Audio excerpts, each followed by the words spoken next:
Good morning everyone. जैसा कि हमने इससे पहले वीडियो बनाया था नाउन का, आज हम क्या है कि सभी बच्चों के कमेंट आ रहे थे रेगुलर कि सर नाउन का वीडियो बनाया है तो उसी के भी आप सर हमको प्रोनाउन समझा दो। तो हम उसी को बच्चों का व्यू को ध्यान में रखते हुए और कमेंट को ध्यान में रखते हुए आज अपन प्रोनाउन समझने जा रहे हैं। आपको प्रोनाउन बहुत अच्छे से मैं समझाने की कोशिश करूँगा और आप भी उस वीडियो को बार बार देखना ताकि क्या है, प्रोनाउन थोड़ा हार्ड टॉपिक है तो आपको अच्छे से समझ में आ सके। चलो अपन टॉपिक पे चलते हैं। प्रोनाउन क्या होते हैं? जैसे प्रोनाउन मीन्स होता है सर्वनाम। अब सर्वनाम आप ऐसे भी हिंदी में समझते हो, वे वर्ड्स जो संज्ञा के प्लेस पर काम आते हैं या वे शब्द जो संज्ञा के स्थान पर काम में लिए जाते हैं या यूज में लिए जाते हैं, वो क्या कहलाते हैं? अपने प्रोनाउन। देखो अपन, a pronoun is a word which is used in place of noun. जो किसके स्थान पर यूज किए जाते हैं? नाउन के स्थान पर। नाउन मीन्स संज्ञा। नाउन मीन्स क्या होता है? संज्ञा। जैसे ही, सी, इट, ये सारे क्या है? नाउन है। जैसे अपन प्रोनाउंस में आपको समझा दूँ, जैसे मैं बोलता हूँ कि विशाल एक अच्छा लड़का है, विशाल मेरा दोस्त है, विशाल फुटबॉल खेलता है, विशाल अपने माँ बाप से प्यार करता है। तो इस आपको सुनने में एक ऑड लग रहा होगा कि बार बार क्या आ रहा है? विशाल शब्द आ रहा है, बार बार विशाल वर्ड आ रहा है। तो अपन देखो, विशाल क्या है? नाउन है। ये Vishal is a good boy, Vishal is a my friend, Vishal plays football, Vishal football खेलता है, विशाल लव्स विशाल्स पेरेंट्स। तो यहाँ पे बार बार आपको विशाल आ रहा है तो विशाल एक ऑड लग रहा है। तो अब बार बार अपन विशाल नाम नहीं लेकर इसकी जगह पे जो वर्ड्स यूज में लिए जाएंगे वो सारे क्या कहलाएंगे? प्रोनाउन। जैसे अपन स्टार्टिंग में तो विशाल आएगा, विशाल इज अ गुड बॉय, विशाल एक अच्छा लड़का है। अब विशाल की जगह पे क्या आएगा? विशाल नहीं आके वो मेरा फ्रेंड, तो मैं अब क्या बोलूँगा यहाँ पे? ही। यहाँ पे अब क्या आएगा? He is my friend, he plays football. वह मेरा दोस्त है, वह क्या खेलता है? फुटबॉल खेलता है। He plays football. He loves her, he loves his parents. Vishal उसके माँ बाप से प्यार करता है। तो अब प्रोनाउंस का मतलब आप समझ में आ गया होगा कि बार बार नाउन की जगह पे जो शब्द यूज होते हैं वो सारे क्या कहलाते हैं? प्रोनाउन। अब मैंने जैसे अपना सेंटेंस समझाया था, विशाल इज ए गुड बॉय, तो विशाल क्या एक अच्छा लड़का है। अब वापस यहाँ पे विशाल आता है, विशाल इज माई फ्रेंड। तो अपन बार बार विशाल का नाम रिपीट नहीं करके उसकी जगह पे अपन ने क्या लिखा? ही इज माई फ्रेंड, वह मेरा दोस्त है। ही प्ले फुटबॉल, अब वापस अपन ने विशाल का नाम नहीं लिया, विशाल फुटबॉल खेलता है। ही लव्स हिज पेरेंट्स, वह उसके माँ बाप से प्रेम करता है। तो ये सारे क्या कहलाते हैं? प्रोनाउन। तो प्रोनाउन आई थिंक आपको समझ में आ गया होगा प्रोनाउन क्या होता है। वे वर्ड्स जो अपन नाउन के प्लेस पर काम में लेते हैं। नाउन क्या होते हैं आपको पता ही है, हमने आगे की वीडियो में बताया है। जिस चीज़ को अपन सी कर सकते, टच कर सकते और फील कर सकते, जिसको देख सकते, छू सकते और महसूस कर सकते, वो नाउन होता है। उसी की जगह पे यूज में लेने वाले वर्ड्स प्रोनाउन होते हैं। अब अपन देखते हैं प्रोनाउंस के टाइप्स के। प्रोनाउन कितने प्रकार के होते हैं? फर्स्ट है सब्जेक्टिव प्रोनाउन, जो क्या काम करते हैं? सब्जेक्ट की तरह काम करते हैं, जो मेन कर्ता के रूप में आता है, जैसे ही, सी, आई, यू, दे और वी। फिर सेकंड होते हैं ऑब्जेक्टिव प्रोनाउन, जो ऑब्जेक्ट के रूप में वर्क करते हैं, जैसे him, her, me, you, them, us. फिर होता है पॉजेसिव प्रोनाउन, जो टू टाइप से वर्क करते हैं, जैसे first form his, her, my, your, their, your. उसी का सेकंड फॉर्म आता है हिज, हर्स, माइन। माई का क्या होता है? माइन। योर का योर्स, देयर का देयर्स, ऑर्स का आर्स। फिर होता है रिफ्लेक्सिव या इंटेंसिव प्रोनाउन। रिफ्लेक्स का नाम से ही पता चलता है। रिफ्लेक्स का मतलब क्या होता है? रिफ्लेक्स मीन क्या होता है? जैसे आप मिरर में देखते हो तो आपका ही रिफ्लेक्शन वापस आता है। तो रिफ्लेक्स का मतलब क्या होता है? खुद अपने आप को खुद को ही बताना कि मैं खुद वह काम करूँगा, तो रिफ्लेक्सिव। और इंसेंटिव का मतलब होता है अपने आप पे जोर देना। इनसे मतलब जस्ट वर्ब के पहले या सब्जेक्ट के जस्ट तुरंत बाद आ जाना, सब्जेक्ट के तुरंत बाद अपने आ जाना, वो क्या कहलाता है? इंसेंटिव। फिर होता है इंडिपेंडेंट। इंडिपेंडेंट का मतलब क्या होता है? इनडेफिनेट का मतलब आपको अनिश्चित। इनडेफिनेट का मतलब क्या होता है? अनिश्चित, जिसमें कोई निश्चित समूह का बोध नहीं होता है, जैसे all, both, each, few, everything, everyone, many, और भी बहुत सारे वर्ड है etc, वो सारे किस में आते हैं? इसमें इनडेफिनेट प्रोनाउंस में। फिर होता है डिमॉन्स्ट्रेटिव प्रोनाउंस। डिमॉन्स्ट्रेटिव प्रोनाउंस क्या करते हैं? किसी को पॉइंट के थ्रू अपन को बताते हैं, अपन किसी को पॉइंट के थ्रू बताते हैं, पॉइंट आउट करते हैं, जैसे दिस, दैट, दीज, दोज, ये सारे क्या कहलाते हैं? Demonstrative pronoun. और उसके बाद में लास्ट आता है इंट्रोगेटिव प्रोनाउन। इंट्रोगेटिव से मतलब क्या होता है? जिसमें अपन किसी को क्वेश्चन पूछते हैं। वे वर्ड्स जो क्वेश्चन पूछने के लिए यूज में लिए जाते हैं, जैसे what is your name, who is your brother, which is your pen, whom is, whose, ये जो वर्ड्स अपन क्वेश्चन पूछने के लिए यूज में लेते हैं WS से, वो सारे क्या कहलाते हैं? इंट्रोगेटिव प्रोनाउन कहलाते हैं।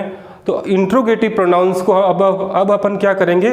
इन सभी प्रोनाउंस के टाइप को one by one with example learn करेंगे। तो जैसे अपन ने उसके टाइप लिखे थे, तो अब अपन उसका फर्स्ट टाइप समझते हैं, सब्जेक्टिव प्रोनाउन।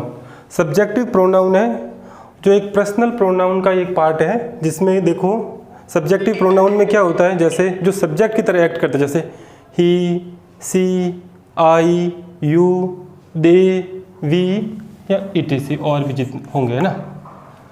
जैसे ये एक्ट क्या करेगा? It acts as a subject in a sentence. Sentence में कैसे एक्ट करेगा? सब्जेक्ट की तरह यूज करेगा सेंटेंस में। जैसे मैं बोलता हूँ he is a good boy, जैसे मैं क्या, he is a good boy,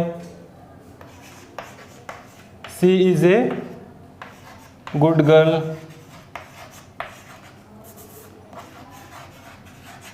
she is a good girl. तो यहाँ पे सी क्या है? सब्जेक्ट के रूप में आ रहा है। She is a good girl, I am a good teacher,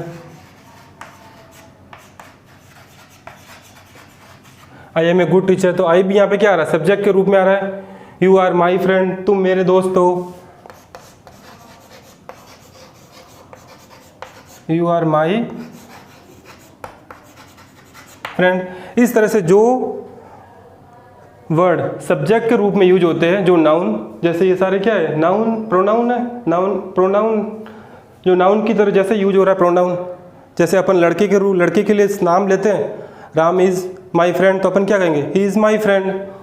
तो ये क्या करते हैं? सब्जेक्ट में, सेंटेंस में सब्जेक्ट के रूप में आता है, जैसे he is a good boy, या he is a good, she is a good girl, वह अच्छी लड़की है, ही इज़ गुड बॉय, वह अच्छा लड़का है, यू आर माई फ्रेंड, तुम मेरे दोस्त हो, I am a good teacher, मैं अच्छा टीचर हूँ, मैं खुद अपने आप को बोलता हूँ। इस तरह से जो सब्जेक्ट के रूप में आते हैं वो क्या कहलाते हैं? सब्जेक्टिव प्रोनाउन, जिनका स्टार्टिंग सब्जेक्ट के रूप में होता है।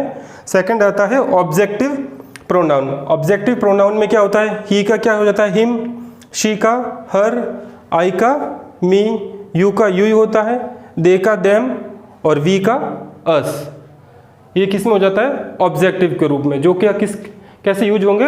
As a object. जैसे एक एग्जांपल लेते हैं, राम आपके साथ है। अब मैं यहाँ पे देखता हूँ, लिखता हूँ आपको, देखो कि राम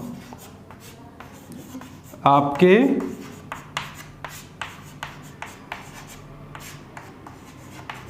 साथ है।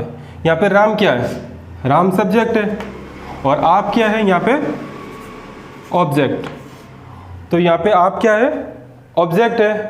तो इसमें क्या होगा? Ram is with you. यहाँ पे राम, यहाँ यू आया है आपके लिए, तो यहाँ पे क्या आ रहा है? यू। यू का तो यू ही होगा। अब अपन देखते हैं कि राम मेरे साथ है। राम मेरे साथ है, तो राम क्या है यहाँ पे? सब्जेक्ट, और मेरा क्या है यहाँ पे? ऑब्जेक्ट। तो आपको ये ऑब्जेक्ट और सब्जेक्ट का पता चल जाता है कि कोई राम, क्योंकि राम भी कोई नाम है, तो कोई नाम होता है तो सब्जेक्ट है। तो राम वॉज, राम मेरे साथ था, या तो था करो या वो कुछ भी करो, राम वॉज विथ मी। अब जैसे मेरे साथ में मैं अपने के लिए आई नहीं लगा सकता, तो ऑब्जेक्ट के रूप में आया, तो यहाँ पे मी, आई के न तो मी क्या होगा? आई का क्या हो गया? मी। तो आपको ये ध्यान है कि यहाँ पे किसके साथ आ रहा है, ऑब्जेक्ट के रूप में आ रहा है, राम मेरे साथ है। तो राम यहाँ पे मैन क्या हो गया, सब्जेक्ट हो गया। अब मैं क्या पे हो गया, मैं यहाँ पे ऑब्जेक्ट हो गया। तो ऑब्जेक्ट के लिए आई के लिए क्या आता है, me. Ram was with me. तो ये आपको सब्जेक्टिव और ऑब्जेक्टिव जो प्रोनाउंस थे वो समझाए, तो आई थिंक समझ में आए होंगे। आप ये वीडियो बार बार देखेंगे तो आपको अच्छी तरह से क्लियर हो जाएंगे। जैसे ही, सी, इट, यू, दे भी देखो तो आपको पता चल जाता है सब्जेक्ट से स्टार्ट होते हैं, अधिकतर सेंटेंस इन्हीं से स्टार्ट होते हैं। तो सेंटेंस के स्टार्टिंग में आते हैं तो वो आपको पता चल जाता है कि ये क्या है, सब्जेक्टिव प्रोनाउन है। और जैसे मिड में आता है तो सब्जेक्ट तो स्टार्ट में आ गया, बीच में आ गया। जैसे राम आपके साथ है तो आप ऑब्जेक्ट हो गए, राम मेरे साथ है तो मैं ऑब्जेक्ट हो गया। इस तरह से ऑब्जेक्ट के लिए देखो क्या आता है, मैंने बताया है, ही के लिए हिम, सी के लिए हर, आई के लिए मी, यू के लिए यू आता है, दे के लिए देम और वी के लिए अस। अपन ने ऑब्जेक्टिव प्रोनाउन पढ़ा, तो अभी आगे का अपन लेते हैं पॉजेसिव प्रोनाउन। पॉजेसिव से आप वैसे मतलब होता है अपना ओन का, खुद का अधिकार, जिसमें क्या होता है अपना अधिकार जताया जाता है। किसी भी चीज़ पे अधिकार होता है तो अपन बोलते हैं ना ये मेरे पजेशन में है। तो पजेशन से ही पॉजेसिव वर्ड बनता है, जिसमें अपन ये कह सकते हैं ये अपने अधिकार में है। जैसे देखो possessive pronoun, tell us who owns a particular things, who owns a particular things, इस पर्टिकुलर वस्तु का मालिक कौन है, इस पे किसका मालिकाना हक है। पॉजेसिव प्रोनाउंस आपको देखकर ही पता चल जाता है कि जिस पे अपन मालिकाना हक जताते हैं वह सारे क्या होते हैं, पॉजेसिव प्रोनाउन। जैसे मैं बोलूँ ये मेरी किताब है, ये है मेरी किताब है, तो इस पे किसका अधिकार है, मेरा। तो यह मेरी किताब है, दिस इज माई बुक, ठीक है, दिस इज माई बुक, ये मेरी किताब है, ये किताब मेरी है, ये किताब मेरी है। तो अब मैं बोलूँगा दिस बुक इज माइन। इनमें दोनों में अपन सेपरेट करने के लिए थिंग समझते हैं। एक देखो जैसे फर्स्ट है his, her, my, your, their और ऑवर्स। फिर नेक्स्ट सेकंड थिंग्स लेते हैं अपन, हिज, हर का होता है हर्स, माई का माइन, योर का योर्स, देयर का देयर्स और आर्स का आर्स, ठीक है। अब वो कब आता है, अब अपन उसको देखते हैं। जैसे ये मेरी किताब है, अब ये मेरी किताब ये साथ में आया है, ये क्या है, मेरी किताब क्या है, ये साथ में आया है। तो अपन इसको देखते ही पता चला। अब मेरी को अलग नहीं कर सकते, किताब और मेरी दोनों क्या आ रहे हैं, ये एक साथ में आ रहे हैं, एक साथ में आ रहे, तो अपन ऊपर वाली पर्टिकुलर लेते हैं, दिस इज माई बुक। अब मैं ये बोलूँ ये किताब मेरी है, ये किताब मेरी, यहाँ पे किताब अलग आया और मेरी अलग आया है, तो यहाँ पे सब्जेक्ट अलग हो गया और ऑब्जेक्ट अलग हो गया। तो इसमें क्या, दिस बुक इज माइन, ये बुक मेरी है। इसी तरह ये उसकी पेन है, और ये पेन और उसकी दोनों क्या है, साथ में आई, ये उसकी पेन है, ये उसकी, ऐसे अपन बोल नहीं सकते, ये उसकी पेन है, ये दोनों साथ में आए तो अपन क्या बोलेंगे, दिस इज हिज पेन, ठीक है। और ये पेन उसकी है, ये पेन उसकी है, तो पेन अलग आया और उसकी अलग आया, तो क्या बोलेंगे अपन, दिस पेन इज हिज। तो इसमें जब कोई नाउन किसी के साथ में लगकर आए, जब नाउन किसी के साथ में लगे आए तो अपन को फर्स्ट वाला लेना है, और अलग हो तो अपन को सेकंड वाला थिंग यूज में लेना है। वैसे आपको प्रोनाउन थोड़ा डिफिकल्ट लगेगा, क्योंकि ये तो एक पार्ट ही, आप एक हो सकता है ये वीडियो आप फर्स्ट बार देख रहे हो या प्रोनाउन फर्स्ट बार पढ़ रहे हो तो थोड़ा डिफिकल्ट लगेगा, लेकिन अब जब आप बार बार इसको वॉच करेंगे, रीड करेंगे, तो ये सारा इजी हो जाएगा। क्योंकि किसी भी चीज़ को अपन फर्स्ट बार देखते हैं तो अपन को समझ में नहीं आता है, लेकिन आप जब बार बार इसी वीडियो को रिपीट करते रहेंगे तो ये सारा समझ में आ जाएगा। फिर होता है रिफ्लेक्सिव या इंटेंसिव प्रोनाउन। रिफ्लेक्सिव से, जैसे रिफ्लेक्शन से पता होता है, जिसमें क्या होता है अपन खुद को देखते हैं। रिफ्लेक्शन में जैसे मिरर में अपन देखते हैं तो अपन खुद, तो रिफ्लेक्शन में मतलब क्या होता है कि जैसे अपन वो काम मैं खुद करूँगा, रिफ्लेक्शन खुद अपने आप को ही शो करता है। ये क्या, it's back to the sub of the sentence, ये सब्जेक्ट के बैक में आता है। जैसे मैं बोलूँ मैं वहाँ खुद जाऊँगा, मैं, तो इसमें टू टाइप्स के, रिफ्लेक्सिव या इंटेंसिव। रिफ्लेक्सिव का एक टाइप है इंटेंसिव। तो रिफ्लेक्सिव में क्या था, जैसे मैं बोलूँ मैं ये खुद करूँगा, अब जैसे मैं बोलता मैं ये खुद करूँगा तो क्या होगा, I will do it my self. अब ये क्या आया, माई सेल्फ कब आया, क्रिया के बाद में, वर्ब के बाद में आया। ये कौन सा हो गया, रिफ्लेक्सिव। और इंटेंसिव में क्या होता है, इसमें ऑप्शन है मैं ये खुद करूँगा, हो सकता है मैं खुद, ऐसे मैंने बोला कि ये मैं खुद करूँ, मैं ये खुद करूँगा, लेकिन आप बोल दो कि नहीं नहीं सर आप मत करना, ये तो हम कर देंगे, या राहुल कर देगा, या मोहन कर देगा, सोहन कर देगा। तो अपने पास एक ऑप्शनल है, ऑप्शन है कि ये मैं नहीं करके कोई और भी कर सकता है या कर लेगा। लेकिन अब मैं दूसरा सेंटेंस बोलता हूँ, मैं खुद ही ये करूँगा। अब आपको ये फिक्स हो गया कि मेरे अलावा यहाँ पे और कोई करने वाला नहीं है, मैं खुद ही ये करूँगा। तो ये क्या हो जाता है, इंटेंसिव। जैसे आई, ये सब्जेक्ट के जस्ट बाद में आता है, I myself do it, I myself do it, ये मैं खुद ही करूँगा, मैं खुद ही ये करूँगा।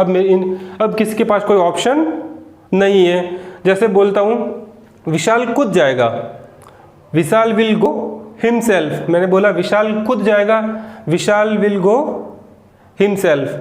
अब मैं ऐसे बोलूँ कि विशाल खुद ही जाएगा, तो देखो क्या होगा, विशाल हिमसेल्फ विल गो, वो जहाँ पे क्या होगा, सब्जेक्ट के जस्ट बाद में वो जो है himself, my self, them self, वो सब्जेक्ट के जस्ट बाद में वर्ड आ जाएंगे। और अब जब अपने पास ऑप्शन होता है कि भाई विशाल खुद जाएगा, तो विशाल खुद जाके, जैसे आप बोल दो सर विशाल तो नहीं जाने वाला है, कोई दूसरे राहुल को भेज दो तो राहुल भी जा सकता है, तो अपने पास ऑप्शन है। तो ऑप्शन होता है तो वर्ब के बाद आता है हिमसेल्फ, इटसेल्फ, देमसेल्फ, और अपने पास कोई ऑप्शन नहीं है कि भाई अब उसको पर्टिकुलर वही बोलता है। जैसे बहुत बार टीचर्स कहते हैं कि आपको ही ये काम करना है, तो अब पर्टिकुलर है कि आपके अलावा ये काम कोई नहीं करेगा। जैसे मैं बोल दूँ कि विशाल या राम, मोहन, जो भी है, कि राम खुद ही जाएगा, तो अब पता है कि राम को ही जाना है अटेंडेंस रजिस्टर लेने, दूसरा कोई नहीं जाएगा, तो राम हिमसेल्फ विल गो, तो राम का ही हो गया। अब जैसे बोलूँ मैं आप जयपुर खुद जाओगे, मैंने एक एग्जांपल दिया कि आप जयपुर खुद जाओगे, तो आपको पता है आपके लिए क्या हो रहा है, you will go to Delhi yourself, you will go to Delhi yourself. अब आप जयपुर खुद जाओगे। अब मैं बोल दूँ आपके पास तो बहुत सारे पर्सन है, जैसे आपको अकेले के लिए बोल दिया तो यू आ गया, लेकिन आपके पास 2-4 जने और, या चारों को बोल दूँ आप खुद ही जाओगे, तो आप क्या लिखोगे, you will go to Delhi yourself और योर सेल्फ में डिफरेंट है। जब आप सिंगल होते हो, जब आपके पास, मैंने शायद ये सेंटेंस नहीं लिखा है तो मैं आपको लिख सकता हूँ, इसमें क्या आता है, सेल्फ के लिए यूज होता है जैसे हिमसेल्फ, herself, themself, yourself,